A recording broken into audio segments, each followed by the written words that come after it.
కొద్ది రోజుల నుంచి సజ్జల రామకృష్ణారెడ్డి సాక్షి మీడియా విషయంలో మీటింగ్లు పెడుతున్నారు తప్ప పార్టీ వ్యవహారాల్లో ఎలాంటి సమావేశాలు పెట్టడం లేదని చెబుతున్నారు.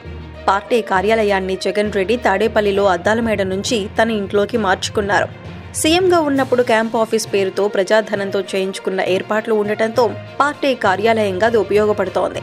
అయితే ఆ కార్యాలయంలో సజ్జల పెద్దగా కనిపించడం లేదు. జగన్ బెంగళూరు వెళ్లినప్పుడు ఆయనకు ఇక్కడ పనేమీ ఉంటుందని అనుకున్నా జగన్ పర్యటనల్లోనూ కనిపించకపోవటం వైసీపీ నేతల్ని ఆశ్చర్యపరుస్తోంది. అయితే ప్రభుత్వం గతంలో జరిగిన కుట్రలన్నింటినీ బయటకు తీస్తోందని చాలా మంది తప్పు చేసిన అధికారులు అనధికారిగా అప్రూవర్లుగా మారి ప్రభుత్వానికి కావాల్సినంత సమాచారం ఇస్తున్నారని చెబుతున్నారు. ఈ క్రమంలో ముందుగా ఇరుక్కుపోయేది సజ్జలే.